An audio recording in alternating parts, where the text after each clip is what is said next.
ନମସ୍କାର ଦର୍ଶକ ବନ୍ଧୁ, ମୋ ନାଁ ସତ୍ୟମ। ଆଜି ଆମେ ଆଲୋଚନା କରିବାକୁ ଯାଉଛୁ ଏକ ଅତ୍ୟନ୍ତ ଆଶ୍ଚର୍ଯ୍ୟଜନକ ଶାସ୍ତ୍ରୀୟ ବିଷୟ ଉପରେ। ଶାସ୍ତ୍ରରେ କୁହାଯାଇଛି ଯେ ନାରୀମାନଙ୍କଠାରେ ସ୍ୱୟଂ ମାତା ଲକ୍ଷ୍ମୀଙ୍କର ବାସ ଥାଏ। ସେଥିପାଇଁ ଯେତେବେଳେ ଗୋଟେ ଝିଅ ଘରେ ଜନ୍ମ ନେଇଥାଏ ସେତେବେଳେ ଲୋକେ କୁହନ୍ତି ମାତା ଲକ୍ଷ୍ମୀ ଆସିଛନ୍ତି ଆମ ଘରକୁ। କିନ୍ତୁ କ'ଣ ଆପଣମାନେ ଜାଣିଛନ୍ତି କି ଶାସ୍ତ୍ର ଏବଂ ଜ୍ୟୋତିଷ ଅନୁସାରେ କେତେକ ମାସରେ ଜନ୍ମିତ ଝିଅମାନେ ଅଧିକ ଭାଗ୍ୟଶାଳୀ ଏବଂ ସମୃଦ୍ଧି ଆଣିଥାନ୍ତି ଘରକୁ। ଆସନ୍ତୁ ଦେଖିବା କେଉଁ 5ଟି ମାସରେ ଜନ୍ମ ହୋଇଥିବା ଝିଅମାନେ ହୋଇଥାନ୍ତି ସ୍ୱୟଂ ମାତା ଲକ୍ଷ୍ମୀଙ୍କର ଅଂଶ, ଯେଉଁମାନେ ନିଜର ଭାଗ୍ୟ ଏବଂ ଘରର ଭାଗ୍ୟ ଦୁଇଟିକୁ ଉଜ୍ଜ୍ୱଳ କରିଥାନ୍ତି।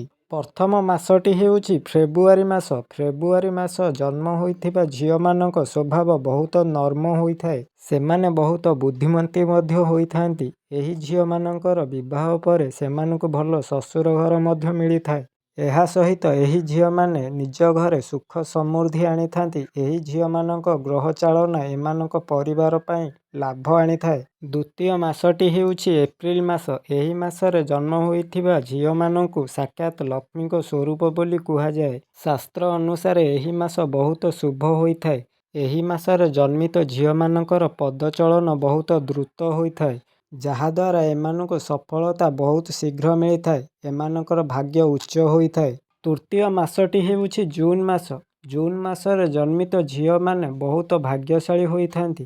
ଜ୍ୟୋତିଷ ଶାସ୍ତ୍ର ଅନୁସାରେ ଏହି ମାସରେ ଜନ୍ମିତ ସନ୍ତାନ ଶୁଭ ହୋଇଥାନ୍ତି। ଏହି ମାସରେ ଜନ୍ମିତ ଝିଅମାନେ ବହୁତ ପରିଶ୍ରମୀ ହୋଇଥାନ୍ତି। ନିଜର ଲକ୍ଷ୍ୟ ପ୍ରାପ୍ତ ନିମନ୍ତେ ବହୁତ ପରିଶ୍ରମ କରିଥାନ୍ତି। ଚତୁର୍ଥ ମାସଟି ହେଉଛି ସେପ୍ଟେମ୍ବର ମାସ। ଏହି ମାସରେ ଜନ୍ମିତ ଝିଅମାନଙ୍କ କୁଣ୍ଡଳୀରେ ବୁଧ, ଶୁକ୍ର ଏବଂ ଚନ୍ଦ୍ର ଏହି 3ଟି ଗ୍ରହର ମିଳନ ହୋଇଥାଏ। ସେଥିପାଇଁ ଏହି ମାସରେ ଜନ୍ମିତ ଝିଅମାନେ ବହୁତ ଧନବାନ ହୋଇଥାନ୍ତି। ଏହି ଝିଅମାନେ ନିଜ ଭାଗ୍ୟ ବଳରେ ବହୁତ କିଛି ପ୍ରାପ୍ତ କରିଥାନ୍ତି ଏବଂ କେବେ କୌଣସି ଜିନିଷର ଅଭାବ ହେବାକୁ ଦିଅନ୍ତି ନାହିଁ। ଏପରି ଝିଅମାନଙ୍କର ବିବାହ ବହୁତ ଧନଶାଳୀ ଘରେ ହୋଇଥାଏ। ପଞ୍ଚମ ମାସଟି ହେଉଛି ନଭେମ୍ବର ମାସ। ଏହି ମାସରେ ଜନ୍ମିତ ଝିଅମାନଙ୍କର ସ୍ୱଭାବ ବହୁତ ନର୍ମ ଏବଂ ଏମାନେ ବହୁତ ବୁଦ୍ଧିମତୀ ମଧ୍ୟ ହୋଇଥାନ୍ତି। ଏମାନଙ୍କ ବିବାହ ପରେ ଏମାନଙ୍କୁ ଭଲ ଶ୍ୱଶୁର ଘର ମିଳିଥାଏ।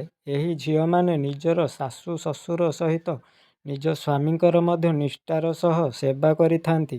ଏମାନେ ନିଜ ଘରେ ସୁଖ ସମୃଦ୍ଧି ମଧ୍ୟ ଆଣିଥାନ୍ତି। ତ ବନ୍ଧୁମାନେ, ଇଏ ଥିଲା ସେହି 5ଟି ମାସ ଯେଉଁ ମାସରେ ଜନ୍ମ ହୋଇଥିବା ଝିଅମାନେ ସ୍ୱୟଂ ମାତା ଲକ୍ଷ୍ମୀଙ୍କର ଅଂଶ ବୋଲି କୁହାଯାଏ। ଏମାନେ ନିଜ ଘର ମାତ୍ର ନୁହେଁ, ସମଗ୍ର ପରିବାରର ଭାଗ୍ୟ ପରିବର୍ତ୍ତନ କରିଦେବାର ସାମର୍ଥ୍ୟ ରଖନ୍ତି। ତେଣୁ ଯଦି ଆପଣଙ୍କ ଘରେ ମଧ୍ୟ ଏହି ମାସରେ ଜନ୍ମିତ ଝିଅ କିମ୍ବା ବୋହୂ ଅଛନ୍ତି, ତାହେଲେ ତାଙ୍କୁ ସଦାସର୍ବଦା ସମ୍ମାନ ଏବଂ ପ୍ରେମ ଦିଅନ୍ତୁ, କାରଣ ସେ ହେଉଛନ୍ତି ଆପଣଙ୍କ ଘରର ଲକ୍ଷ୍ମୀ। ଭିଡ଼ିଓଟି ଭଲ ଲାଗିଥିଲେ ଲାଇକ୍ କରନ୍ତୁ, ସେୟାର କରନ୍ତୁ ଏବଂ ଏହିଭଳି ଧାର୍ମିକ ଓ ଶାସ୍ତ୍ରୀୟ ଜ୍ଞାନ ପାଇଁକା ଚ୍ୟାନେଲକୁ ସବସ୍କ୍ରାଇବ୍ କରିଦିଅନ୍ତୁ। ମୁଁ ସତ୍ୟମ ଆପଣଙ୍କ ସହ ଆଉ ଏକ ନୂଆ ଧାର୍ମିକ ଭିଡ଼ିଓ ସହିତ ଖୁବ୍ ଶୀଘ୍ର ଦେଖାହେବି। ସେ ପର୍ଯ୍ୟନ୍ତ ରହୁଛି ନମସ୍କାର। ଜୟ ମାତା ଲକ୍ଷ୍ମୀ।